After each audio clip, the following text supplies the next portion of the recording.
Tonight on Beyond the District, we took a look at how you and your kids can be safe this summer on the playground. Beyond the District will return in 2 minutes. Looking up from underneath, fractured moonlight on the sea, reflections still look the same to me as before I went under. And it's peaceful in the deep, a cathedral where you cannot breathe. No need to pray, no need to speak. Now I'm under, and it's breaking over me. 1,000 miles down to the seabed, found a place to rest my head.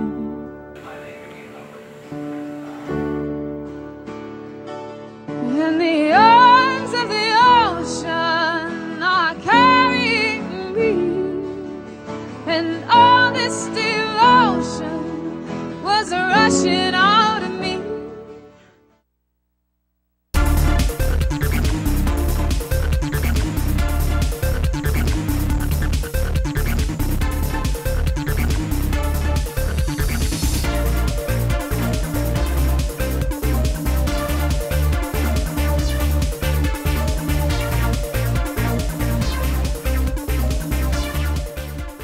Hello, I'm Nick Lorenka, and welcome to TV 21's Beyond the District. And I'm Nick Altabello. Later tonight, we will take a look at how one woman is finally getting her degree after so many years. But up first tonight, dentists have to deal with all kinds of patients, but probably not many have prickly quills. Frank Mathy reports on an unusual patient in need of a tooth fix. Pilgrim the porcupine at Brookfield Zoo is already getting to be long in the tooth, and she's only 11 years old. She still has lots of good years left, but that's only if a very unusual tooth problem can be taken care of. So every 2 months she visits Dr. Michael Adkison, veterinarian and dentist for a day. So what we're doing today with Pilgrim the porcupine here is we're going to be trimming one of these upper incisor teeth on her. Pilgrim has 3 teeth that have stopped growing and 1 tooth that continues to grow. And when those 3 teeth stopped growing, that meant there was nothing to wear down the other tooth and keep it trimmed. They don't know why this happened, it just did. And even though it might not seem serious, it is. If we don't do this, she wouldn't be able to eat. So they use those teeth for picking up food and chewing on things, and without being able to trim this off normally, that tooth would continue to grow and obstruct her mouth to where she wouldn't be able to eat. So for Pilgrim, this brief visit to the dentist is a life-saving procedure, and when this happens in the wild, it is fatal. But what about all those quills? Well, they're only a problem when you become the aggressor, so don't rub her the wrong way. Up next, there was a dramatic ending to a race over the weekend at the Southern Illinois State track meet. So Andrea Thomas reports twin sisters finished one event together and won the support of the crowd. 13-year-old Chloe and Claire Greenkey are pretty close. They were saying, "I can't believe you just did that." The West Clinton Middle School twins spent the weekend competing at the Southern Illinois State track meet. They were both running the 800 when all of a sudden, And I felt something like pull and pop in my thigh, and then around the first curve of the second lap, it just hurt too bad, so I couldn't go anymore, and then I fell to the ground. then something really cool happened. And Claire came up behind me and then put me on her back, and then we finished. And they finished together. Claire carried her sister for 370 of the 400 meters left in the race and says what she did for her sister has meaning. Love and sportsmanship, even if you do help somebody, even if you're losing, it's still worth it. The energy from the crowd made me stronger. And the grown-ups are not surprised. It was pretty neat. Everybody, when I looked over, everybody in the crowd was standing up, giving them an ovation. As for the lesson, I felt that she actually wanted me to do my best in it. We just watched kind of breathless the whole time, and fortunately we were wearing sunglasses because there were definitely tears in our eyes. But yeah, I was pretty emotional as well. they may have been last and didn't win the race, but won the hearts of everyone who watched this special moment between sisters play out on the field. Never leave them behind. As long as you get last, as long as you help them, your heart just warms up. The staff at a Nebraska Humane Society says it can be hard for older or disabled dogs to get adopted, but one of these 3-year-old pit bulls who captured the heart of volunteers, headed to a home forever with a very special family who can relate. Both the dog and her new human are deaf. Megan Johnson has more. You're worth it. Tracy Pifley says Rosie the pit bull faces challenges that other shelter dogs don't. You can get most dogs' attention by saying their name or making a sound, but she can't respond to that because she is deaf. So Pifley has been teaching Rosie sign language. We started using treats and putting the treat up to your face and saying, "Good girl," with your thumb up. And then she figured out how that we were communicating with her. Good girl, sit, down, stay, outside, and walk. Basic commands, but Pifley says it brought the 3-year-old out of her shell. It was just amazing to watch her just blossom into a dog. I don't think she knew how to be a dog. Then it was a waiting game for Rosie, waiting for someone willing to learn her new language to come along. Until now. Come near you. Cindy Cook says she's always wanted a deaf dog. Because I'm deaf, and I'm want to relate to her and understand how she feels. I want to communicate with her tiny and teach her things. The Cook family already knows sign language, so learning Rosie's signs is easy. And they plan to teach her more. I'm going to teach her my sign language, how the deaf people communicate. She's a smart dog. She can pick up fast. It's a bittersweet day for Pifley and the shelter. Keep in touch, of course. But they say it's exactly what they wanted for this special dog. It's what I hoped would eventually happen, and she couldn't have gone to a nicer family. As pets become more and more part of the family, many dog and cat owners say they are willing to spend just about anything to make sure their furry friend is healthy and happy. Karen Kafa has a look at a new invention that could give pet owners some peace of mind. Wearable fitness trackers like the Fitbit or the Nike Fuel are all the rage among the health and fitness conscious. Now some companies are getting ready to offer similar technology for animals. We essentially created a WebMD for dogs. Jeff Nochi is the president of I4C Innovations, a small company and the creator of Voice. The 6-ounce collar or health band includes 350 components that track a pet's sleep, restlessness, step count, and caloric burn, just like the fitness bands owners may sport. If you understand your dog both more from a behavioral perspective as well as from a physiological perspective, your relationship becomes much stronger, much sooner, and lasts for a longer period of time. The technology comes as spending on pets hits a record high, more than $55 billion in 2013, according to one industry survey. The rapidly growing capabilities of smartphones and apps means owners can simply remind themselves to walk the dog or even remotely keep tabs on a pup. For example, Voice allows you to check in on a pooch's activity from a mobile device and even keep a dog's medical history at hand. So if you go to a new doggy daycare and you forget to bring your Bordetella, the kennel cough vaccination, you can pull it up on your phone, email it right there, and have it right on hand. Voice says its technology will make it easier to flag potential health conditions. It'll be available for bigger dogs this summer and toy breeds and cats early next year. I'm Karen Kafa reporting. We are now going to take a short break, but coming up we have a look at how one zoo is welcoming some new animals. And we also take a look at how some very interesting games were found buried in the desert. Stick around, we'll be right back.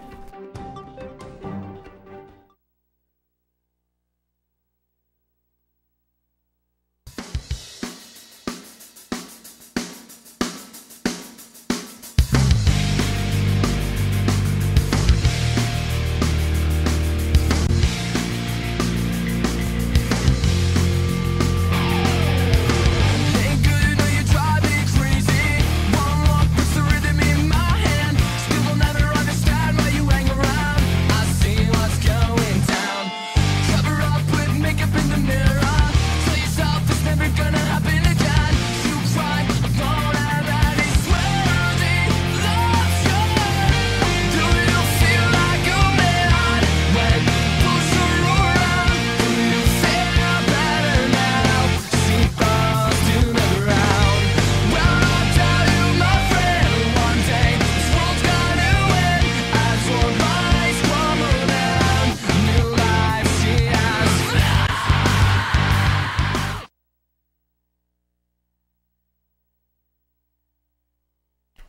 Welcome back. A Michigan woman is living proof that hard work and persistence pay off. After more than a decade of trying, she's finally earned her college degree. Ashley Barassi has the details. In 1944, Walter Bunker was fighting overseas during World War II. I did not qualify to be a pilot, so I decided to try to become a navigator bombardier. Before enlisting, he spent a year in school on a scholarship playing the violin. Once he was honorably discharged, he tried college again before starting to work with his uncle. I felt a little embarrassed that I could never say I had a degree, and I was further put down by all my kids talking about all the degrees they had. That's when he visited Xavier's office of the registrar. And she said, "I'll tell you, Walter, I'll send away and get all your transcripts." I even wondered if they kept them for 70 years. As it turns out, they did keep those. She called me in a week and said, "Walter, you're very close to earning a degree. You only need 2 credits." Bunker has never stopped learning. He has a long background in things like real estate, teaching, and writing.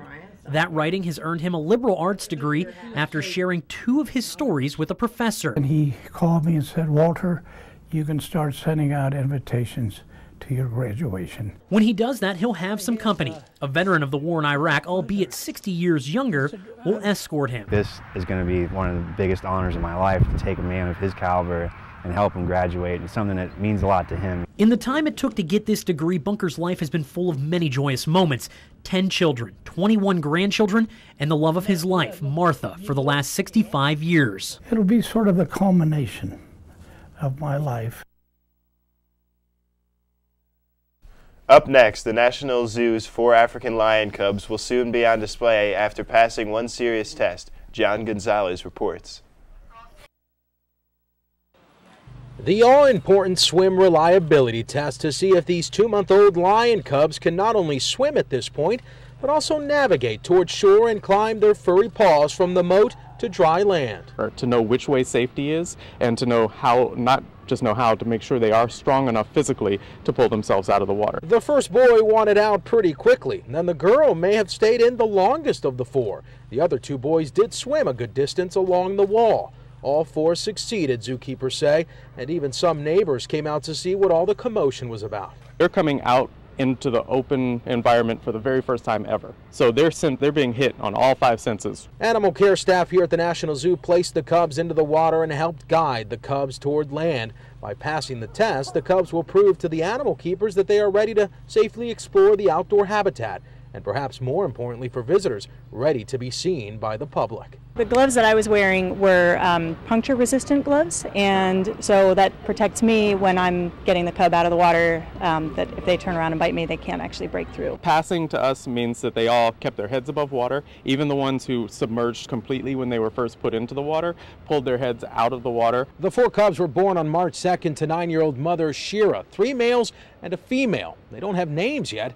They're only identified by their shave marks. The 2 lion cubs born on January 24th successfully passed their swim test back in April. Keepers are confident that they are ready for introduction to Yard 3 here at the zoo.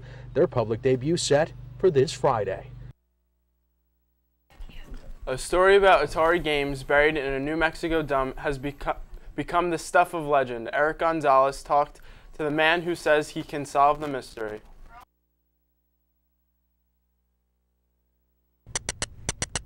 The urban legend was that Atari had gone out in the middle of the desert and buried somewhere between 3.5 and 5 million ET cartridges. James Heller of Nampa worked for Atari back in 1983. He was told to get rid of some 750,000 video games that were in a warehouse in El Paso, Texas. I had been charged with getting rid of it as quickly and inexpensively as possible, and so I did. That was my job. That's when the rumors started. There was many things written that it was done in the middle of the night. It was not. That Atari was trying to hide something. They were not. It was just my job. He says after kids raided the dump, 6 truckloads of cement were used to cover the games. Then 30 years later, back in June of last year, the game surfaced in a story about the Atari gravesite. I looked at the article and I go, I did that. A film crew shooting a documentary about Atari showed up last Saturday to find what was buried. They invited Heller to be there. He says they found the whole lot. It was not just ET.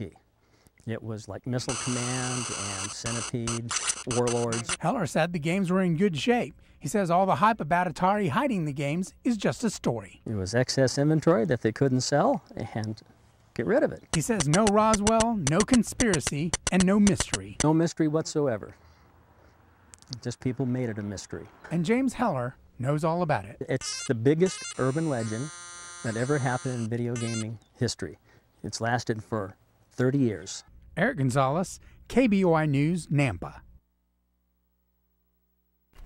It is now time for another break. Coming up later in the show, we will take a look at how some toilets in Colorado and helping to make money from waste.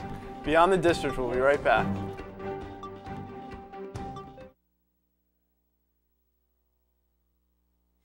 Made a wrong turn once or twice, dug my way out, blood and fire, bad decisions, that's alright. Welcome to my silly life. Mistreated, misplaced, misunderstood, knowing it's so good it didn't slow me down. Mistaken, always second guessing, underestimated. Look, I'm still around. Pretty, pretty, please, don't you ever feel like you're less than perfect. Pretty, pretty, please, if you ever feel.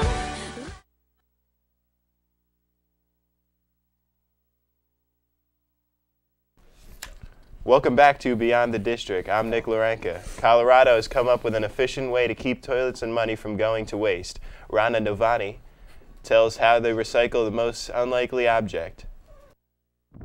Whether you call it a toilet, Well, there's always a lot of jokes around toilets. a potty, It's really high quality stuff. or maybe a porcelain throne.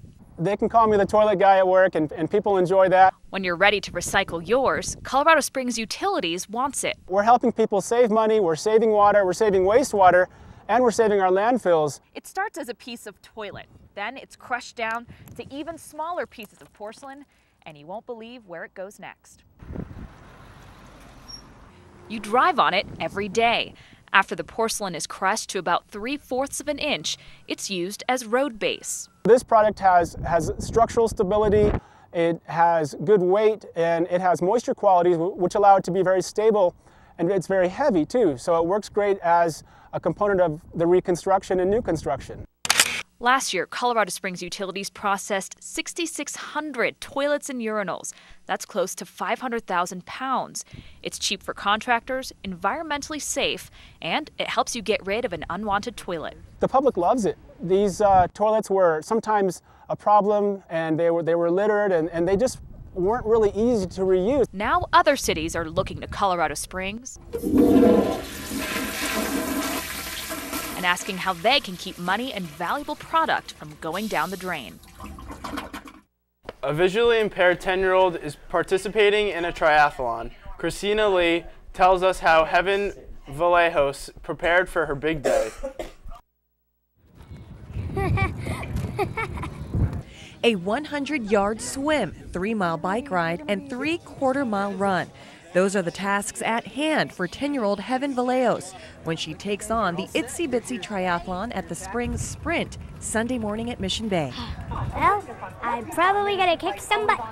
During her first ever triathlon, she'll be accompanied by a volunteer from the Blind Stokers Club to swim, bike, and run with her, as the 10-year-old is visually impaired. I can't put it in words on how it makes me feel and blows my mind of what she's accomplished. Heaven's father, Frank Vallejos, says the 10-year-old began running at school before entering her first marathon last year in Sacramento. That's when her confidence skyrocketed. They just want to be like anybody else and play like everybody else and do the same things. Oh, Heaven's been practicing for Sunday's event in her hometown of Fresno. I've been running on the treadmill a lot, 2.6 miles. swim lessons. I went bicycling over my vacation. And perhaps this triathlon will bring her closer to her biggest dream yet. Paralympian. I guess I can say I'm the proudest dad on the planet.